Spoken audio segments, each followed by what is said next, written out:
Hello, everyone. Welcome, and thank you so much for joining us this afternoon. My name is Rachel Smythe. I'm the Supervisor of Education and Outreach at the Caregiver Resource Center OC. And since 1988, the Caregiver Resource Center has been a trusted partner for Orange County families who are coping with the physical, emotional, and financial responsibilities of caregiving. By providing families with individualized supportive services, the Caregiver Resource Center stands apart as the only Orange County agency focusing exclusively on the needs of caregivers who are coping with a loved one's chronic illness. The Caregiver Resource Center provides family consultation, support groups, assessment and care planning, counseling, respite planning, and community education. Here at the Caregiver Resource Center OC, we host a live stream each month, and you've joined us this afternoon for assistive technology and ways to keep your loved one engaged.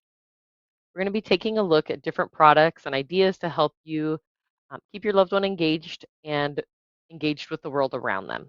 These items can be especially helpful for loved ones who are experiencing a cognitive impairment. And whether you've joined us on Facebook or on YouTube, feel free to ask questions or share comments with us throughout the stream. But before we get into our items today, I'm going to tell you a little bit about Caregiver Resource Center Orange County. And then we'll go ahead and on the slides, we'll talk about that we are a trusted partner for Orange County families who are coping with the physical, emotional, and financial responsibilities of caregiving again. And we have been around actually since 1988.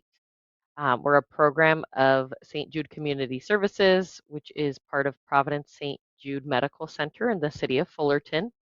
But we are one of 11 CRCs throughout the state of California. So if you are anywhere in California and you are caregiving for a loved one, there's a CRC that would be available for you. And our program here is fully grant funded, and we receive funds through the Federal Older Americans Act and the Family Caregiver Support Program. Our mission here at CRC is to increase the quality of life of caregivers by helping families and communities master the challenges of caregiving. And the ways that we do that are through our 6 core services. We have support groups that are in person, online, and telephonic in English, Spanish, and Vietnamese. We also offer specialized information related to caregiving where anyone can call in and ask questions or get resources. We offer education and training, which includes legal workshops, all of which are free to the community. We also offer individual counseling and caregiver assessment and case management. And then we also offer respite assistance, so providing a short term break for a family caregiver. And we always like to talk about this quote from former First Lady Rosalind Carter, which is there are only 4 kinds of people in the world: those who have been caregivers, those who are currently caregivers, and those who will be caregivers, and those who will need a caregiver. So, caregiving will impact all of us at some point throughout our lives. And so, it's really important that we feel a little bit more prepared for our caregiving role rather than to be caught off guard or caught in a crisis. And so, all of you who've joined us today are probably putting yourself on the back burner and maybe not taking as much time for yourself as you deserve and that we all need. And so, on the next slide, we have 50 ways to take a break. So, pick one of these today and decide which one you'll do to take care of yourself, whether that's sitting in nature or maybe reading or watching something funny. Maybe viewing some art or putting on some music and dancing is another really good one. That might be something that you can do to refill your cup and recharge your batteries. And with that, we'll go ahead and we'll get into our presentation today, which again is assistive technology and staying connected. Um, so first, we'll be going through assistive devices and technology, and then towards the end, we'll talk about staying connected. So life is hard enough for those who are living with a cognitive impairment and their loved ones. So when you're caregiving, if you can come across any life hacks or cheat codes or things that will just make each day a little bit easier, they're usually very welcome. I wanted to bring this topic to you all today as it's one that's close to my heart, and it was really helpful for me when I was caregiving for my grandmother, Hazel, who had Alzheimer's disease and vascular dementia. And she's pictured here on the screen with one of her assistive devices, which was her robotic dog, which we'll talk more about. But assistive devices and technology helped my grandmother find purpose and joy despite her diagnosis. And as her loved one, watching her light up and talk to her doll after months of not really speaking was really, really beautiful and it helped ease some of the sadness of watching her decline. So that's why we wanted to talk about this today. And so on the next screen, we're going to just kind of jump into it. We're going to go through different types of items and how they can help your loved one. And so this first one here is, it may look different than what we might think of as a radio or a music player, but these are two different options for ways to play music that your loved one enjoys. And so music as an engagement tool can work really well for individuals who have Alzheimer's or dementia or other type of memory loss. And many people have observed that music can help relieve some of the stress, the anxiety, and depression of the person with the illness, and it can also help reduce their agitation. Research has also confirmed the benefits of providing people who have dementia with music that they remember, that they can relate to. And this restorative effect of music can be a great help to both the individual and their family. And caregivers can use music therapy as one of their tools to comfort and care for their loved one. And there are music players like the ones here on the screen again that are really simple to use and kind of have a more retro look to them that might feel a little bit more familiar to your loved one. These music players can be preloaded with songs that your loved one enjoys, and they're fairly simple to use. I had the red music player, and all you have to do is lift up that little tan-colored tab there that says lift to play music, and that would turn it on, and it would already start playing. The only other button on this device was one very large round button underneath that tab that would change the song. So it would just go through, and if you press the tab, it would just keep playing different songs that I'd already loaded on. And they're really simple to use. Moving to music can also be a really great aerobic activity, and using music as therapy can help with brain function and motor skills. It could be tapping a foot or humming a tune or dancing to the rhythm of a melody are really great examples of how music can impact someone's mood. And so with my grandmother, she would sing, she would sway back and forth, and she would just really light up. If you had put on Frank Sinatra was her favorite, or old hymns that she was familiar with, and it was just a really nice way to spend time together and a way to connect. And next, we're going to talk about puzzles and art and how these things can be helpful as well. So, puzzles and puzzle like games can be enjoyable activities for someone who's living with dementia, and they can help with mental stimulation as well. Puzzles can also ease the symptoms of the disease, as they can be a really wonderful distraction that can be done as an individual activity, or it can be done in a group or with one or two other people. And it's just a way that your loved one can benefit from some cognitive stimulation to help the brain stay engaged and to stay active.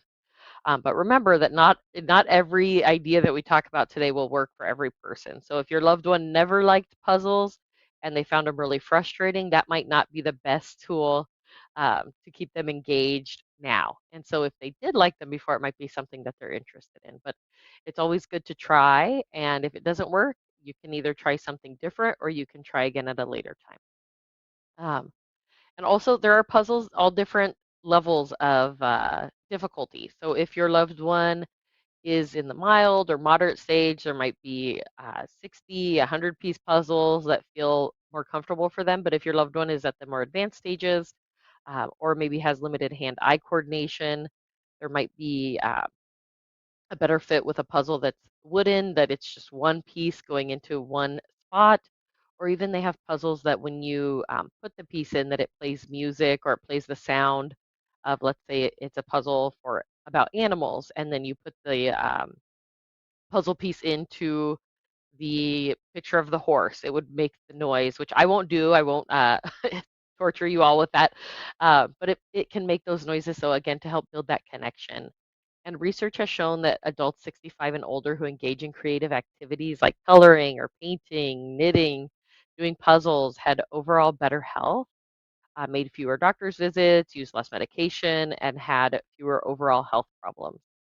Creating is also a helpful way to boost mood, to relieve stress, and it can be a really nice activity for not just your loved one, but also for you, a good way to connect. And then we also on the other side in this picture, we have this sunflower painting. And so what that is a type of paper. I don't know how they do it, but all you have to do is dip a paintbrush in water, and then as your loved one um, brushes over the image with water, the color will appear. So there is no messy paint everywhere. There's no needing to find the perfect shade or anything like that. All you need is water, a paintbrush, and the paper. And so, again, really knowing your loved one will help you choose the right medium, the right format that fits their skill and ability. And so, again, there's these types of activities like this water painting, or if someone else is maybe a little bit more dexterous or um, a little bit more mild, not as far along on their journey of a cognitive impairment, um, coloring books that are something of interest to them. If they liked animals, having them do a coloring book with animals or scenery, or whatever it is that they were interested in, can be really nice for them as well. And then on the next slide, we have some different devices that you may or may not have seen before.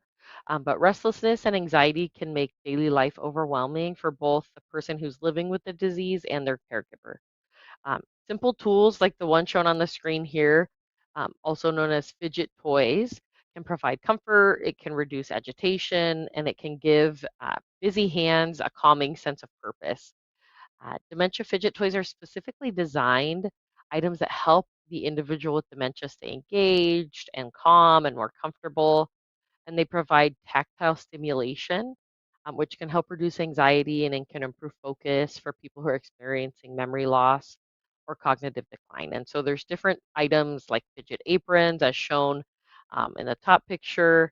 There's fidget blankets. There's these really neat, they look like animals that the person can also, there's buttons on them, beads on them, and different things that, again, to get that tactile simulation. And then on the next slide, we have some more games and some other ideas of different things that can be done with your loved one. And games for individuals with dementia can include things like hand-eye coordination, aerobics, mental stimulation. And by playing games that your loved one might enjoy, you can have hours of fun, healthy mental and tactile stimulation again. And another benefit of the games like these is they're not only suitable for the person with dementia, but for loved ones as well. So these different games can be a fun way to gather together and enjoy some quality time. And something that I just thought was really wanted to include here was this picture of balloon toss. So this is something that's very, very inexpensive, very easy to do. And I used to play this balloon toss game with my grandmother, and I would be the first one to get tired. She would be so good at it, and I had no idea what good hand-eye coordination she had. And it's good to use a balloon because they're soft, because she also hit that balloon so hard so many times and it would bop me right in the head, but thankfully it didn't hurt too bad. But again, another just fun way to stay engaged and keep your loved one active despite their cognitive impairment.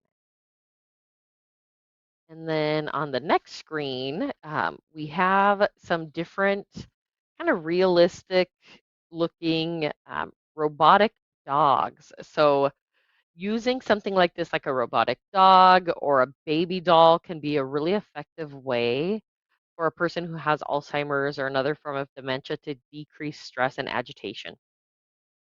Um, some of the reasons that these can be really effective is it can be used to help put some responsibility or purpose, caring, and structure back to the lives of someone who's impacted by these diseases.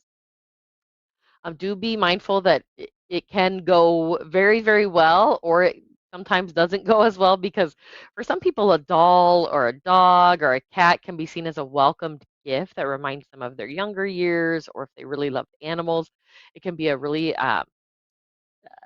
big source of joy. And for others, it might feel like this unwanted responsibility.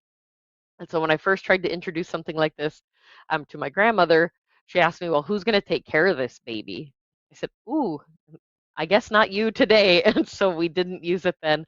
But after a few months, we reintroduced it and it went so well.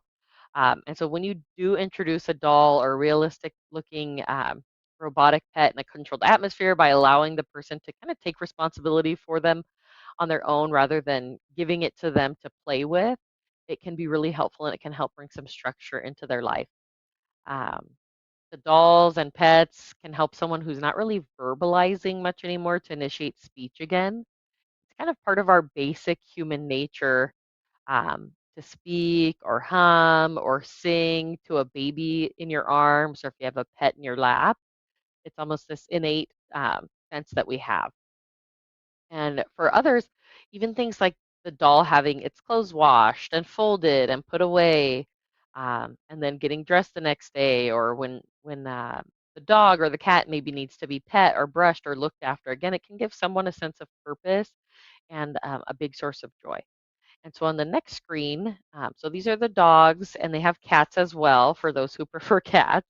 And then we have these baby dolls that are really realistic looking, and these can be a really big source of joy for individuals who are impacted by cognitive issues.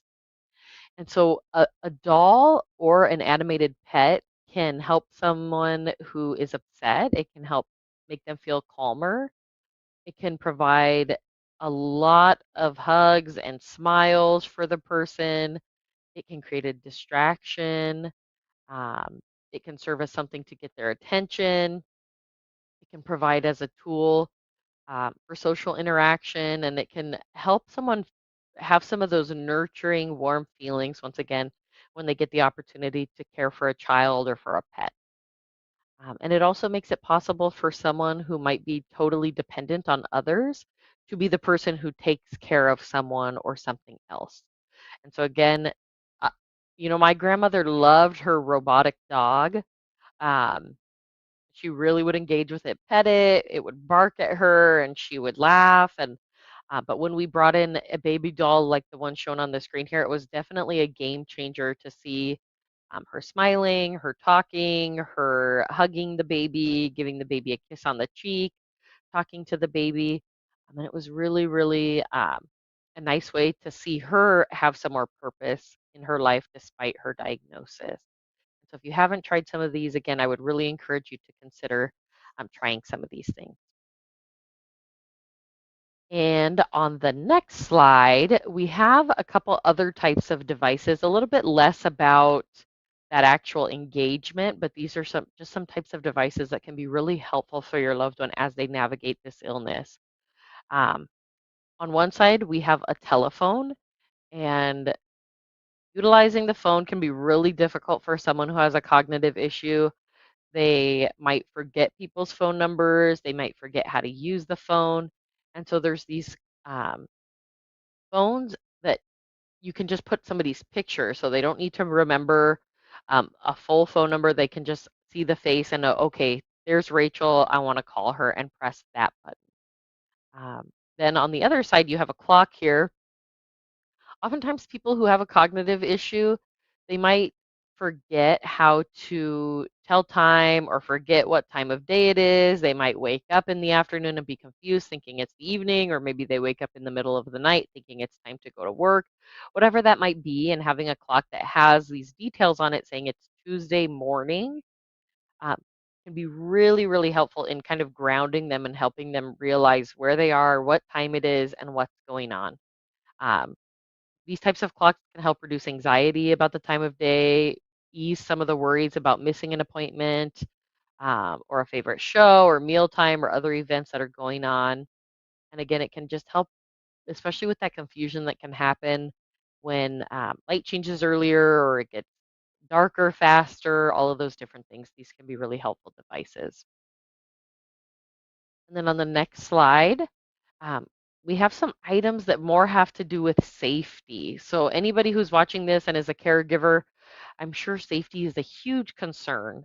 And sometimes the person who's living with, whether it be Alzheimer's or Parkinson's or another type of dementia, might be unaware of their own symptoms, which can result in some of these safety issues that can be reduced with some of the items that we'll discuss. And sometimes items need to be, for safety purposes, certain things need to be locked up or stowed away. And so we'll go through a couple different types of items. Here on the screen now, though, on both the left and the right, we have two medication devices that the one that's a circle, It will only open at specified times. That will help prevent somebody from overtaking their medication or forgetting if they did take it or not. And then on the opposite side, we have one that can be programmed and it will alarm so that way when it's time to take a medication, it will continue to sound until um, the box is opened with the medication for that day and time. And then in the middle, um, some folks start to have issues with swallowing medications. And so there are things like pill crushers that can be used to help put vital medications into yogurt or applesauce or putting different things that your loved one will enjoy, and it will help them be able to take their medication but not have to worry about any concerns with choking or anything like that. And then on the next slide, we have some more devices. The one I don't know how the screen is for you all actually, so I'm not going to say the left or the right if you've tuned in today. I'm not sure which it shows up for you as. But the device that says Stop Kitchen Fires. So one of the most common things that individuals impacted by cognitive issues experience is that forgetfulness of maybe turning on the stove and forgetting to turn it off or starting to cook something and then leaving it.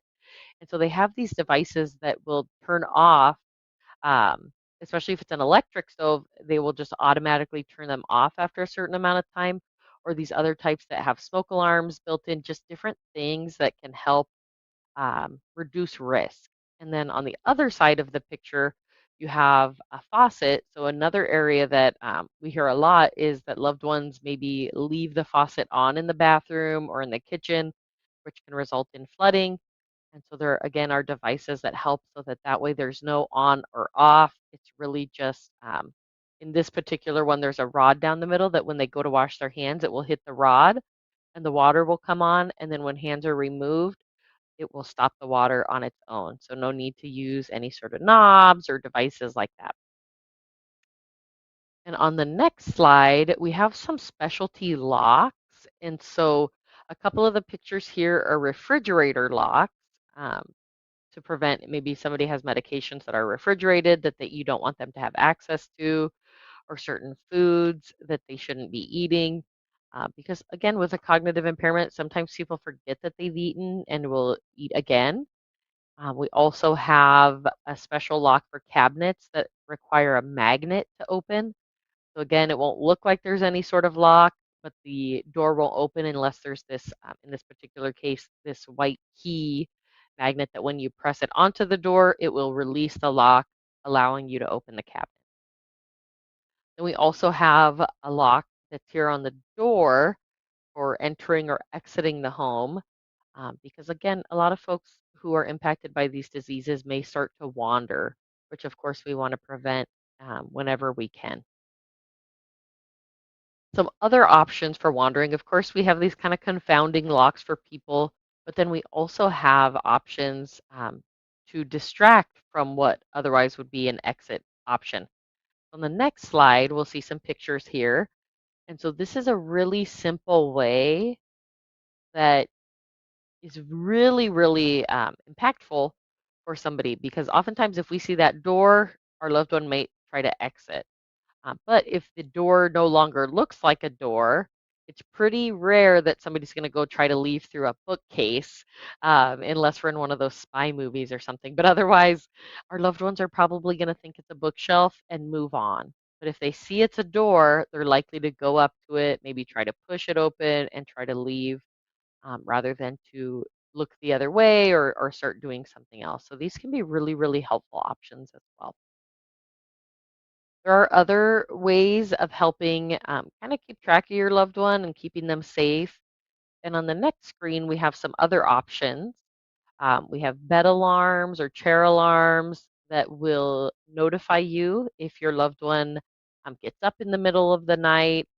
Um, let's say you're sound asleep, you finally got some rest and then loved one has to go to the bathroom, but they don't let you know. And so if they get up out of bed, their bed alarm pad, as the pressure of their body is removed from it, it will make noise, or it may notify you on your phone or something like that, so that that way you're aware and that you can go assist them, hopefully preventing any potential falls or injuries that might occur at nighttime when it's dark and everybody's kind of tired.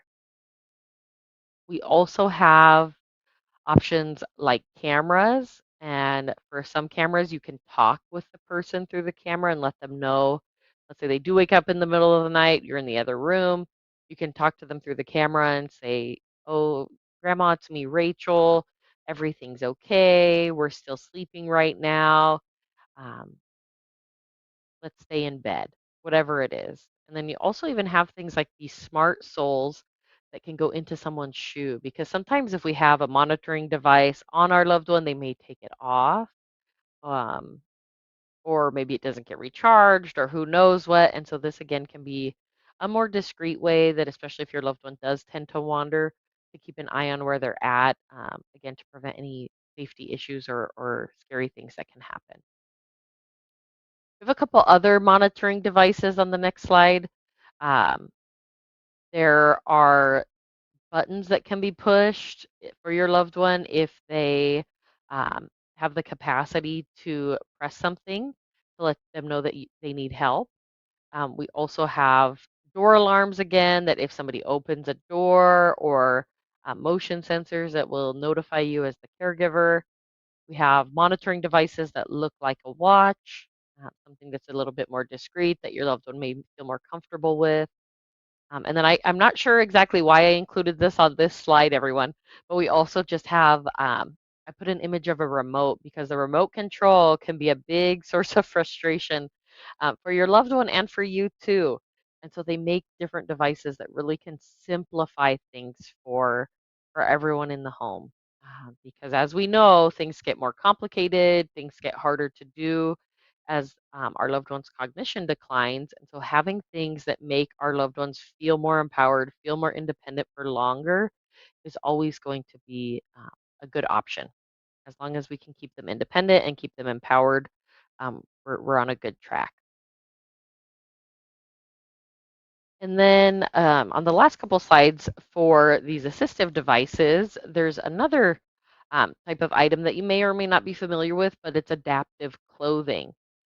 So folks who are impacted by Alzheimer's or other types of dementia often lose the ability to comfortably and safely dress themselves. And even with the help of a caregiver, getting dressed can cause frustration for both the person who needs care and the person who's giving care. So there are clothing items that are made with easy fasteners or Velcro instead of lace and buttons. And these types of items can help your loved one feel more independent, while also making life a little bit easier for the family caregiver. Um, for me, when my grandmother was toward the end stages of her disease, it was really challenging for her to get up out of bed. And so to have items that could be buttoned up on the sides, or buttoned up on both sides, or just were really easy for her to wear without having to get up out of bed and struggle to put those items on, made a huge difference. And so it can be really uncomfortable and agitating to keep getting somebody up and down, or to struggle with clothing. And so these can be really helpful as well. And again, things that we may just not even be aware or out there that can make our lives a little easier. Okay, so I know that's a lot of information that I gave, and if you want any more details on these items, I'm more than happy to send that out. Feel free to reach out to us at Caregiver Resource Center. I can get that information to you. Many of the items that I just discussed can be found online through a quick Google search, or a store that I really like, at least to find some of the items, and then you can always shop around. But it's called alzstore.com, ALZ store, store.com. And you can shop by topic, you can shop by stage of the disease, and it can just make things a little bit easier for you.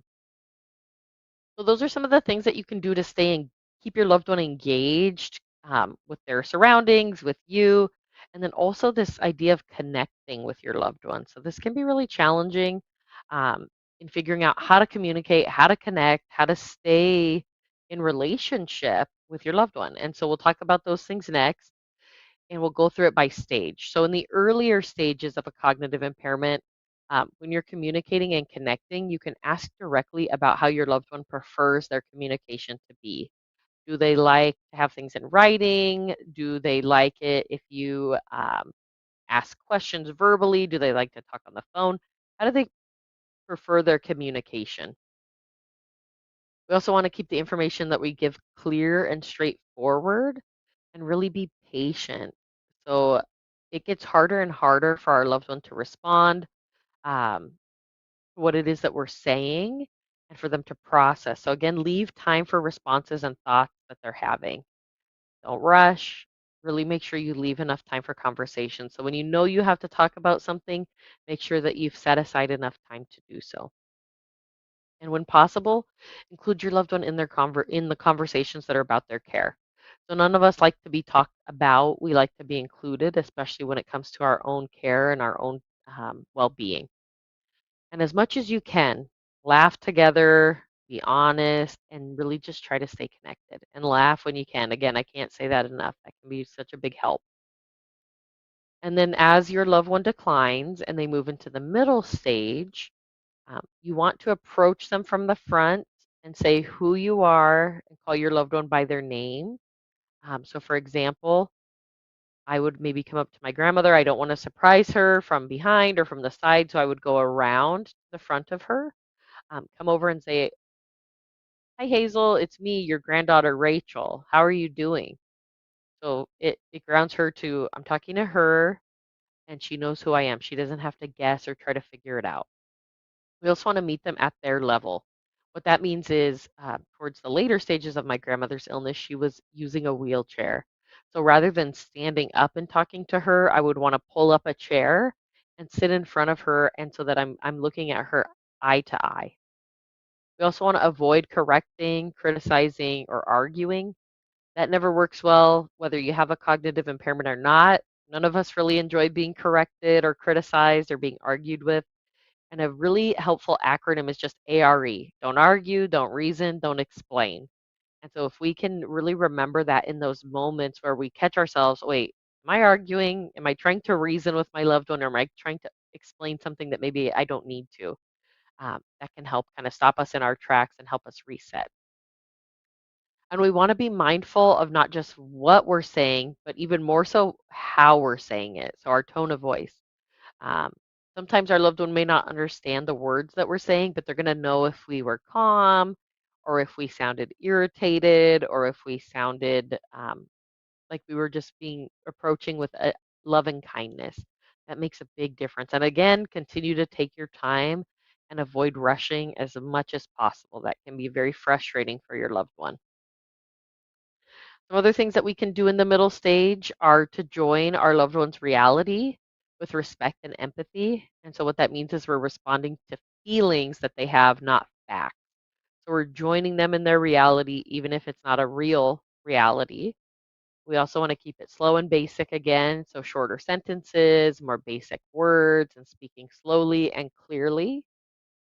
You want to try to have one person ask one question at a time. So it might be kind of stressful for your loved one if they're in a big group and multiple people are talking or things are just moving very quickly. So try to have one person talking at a time, one question at a time. We also want to limit distractions. So again, if we have a big group, maybe we take our loved one into another area, or we turn off the TV, or we close the door if there's a lot of traffic going by, and we want to be patient, and if your loved one's okay with it, we can offer to fill in the blanks for them. So if they're having a hard time remembering one of their neighbors' names, we can always say, "Oh, were you talking about my neighbor Karen or my neighbor Christina?" And so those can be things that are helpful to them. And so that's where also with this last one is giving cues, whether that's visual or gestures. So if we want them to sit down, we can say, "Can you come sit over here?" And we put our hand, you can't see my hand. We put our hands toward a chair. Can you come this way? And so it can just give them that visual cue. We want to avoid sudden movements. We can write notes. We want to repeat as we need to. We could put answers into our questions. And what that means is instead of saying something like, "What do you want for lunch?" we can say, "Do you want turkey or ham?" And so there's already answers there. They don't have to try to come up with something. We want to turn negatives into positives. And what that means is instead of saying, "Don't take your jacket off," we can say, "Let's keep our jacket on." So we're going for the same goal there, but one is negative and one is positive. And we definitely want to avoid testing or quizzing our loved one and forcing them to try to figure out what it is that we're asking of them.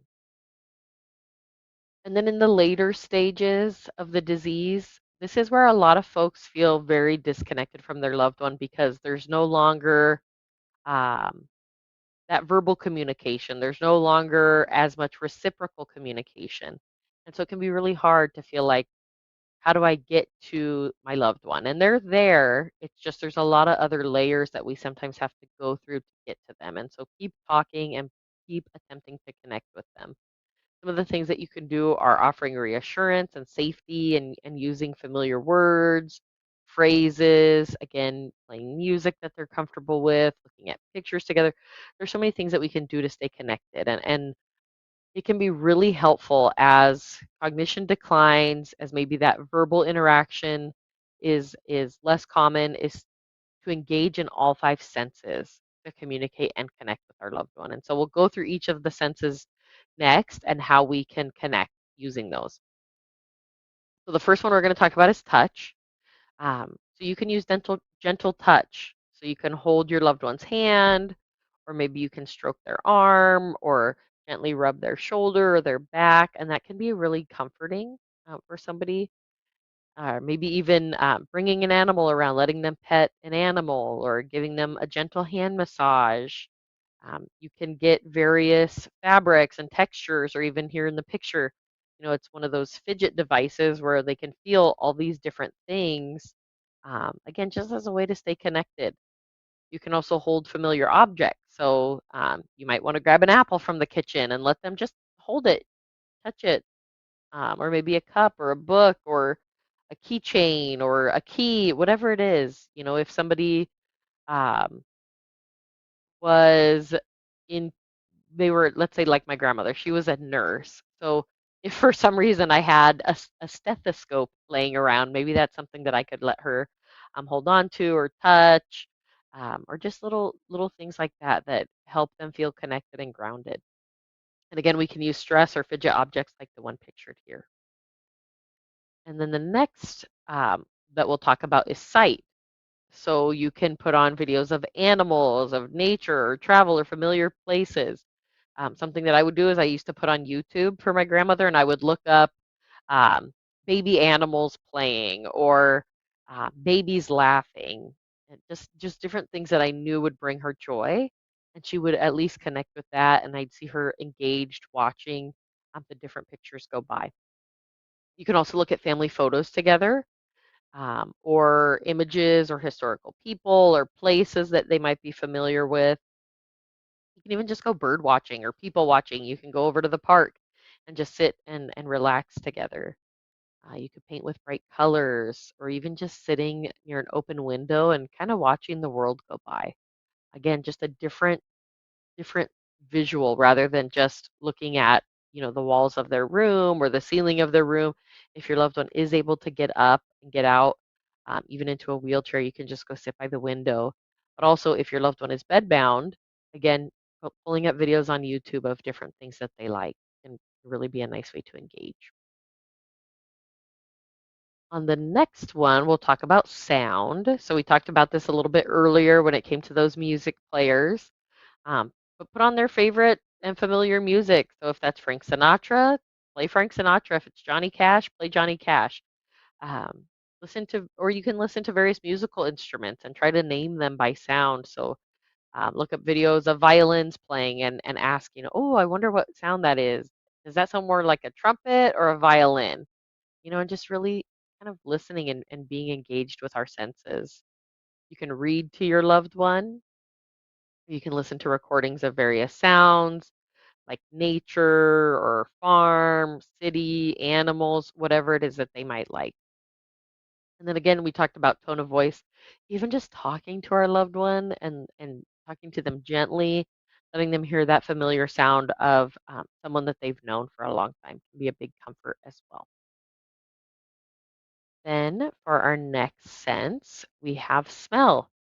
So again, when we can't talk to our loved one anymore, but we want to do something, we want to be there with them, we can have different herbs or spices, especially if somebody loved cooking, bringing in some of those staples from the kitchen and just smelling them.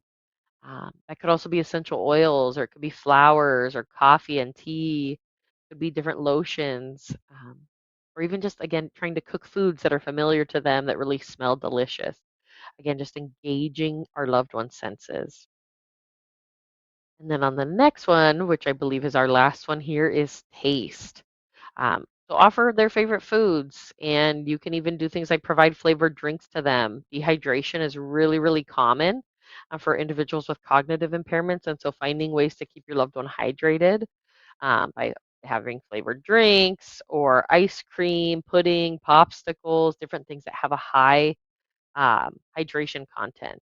And it could be various textures and tastes. If your loved one is still able to eat, try those different things, whether that's something that's kind of crunchy, and then maybe you eat something that's smooth, or then you have something that's warm, and then you have something that's cold. Again, just different variation. Um, just letting them know that you're there with them, and that you're doing something together alongside one another.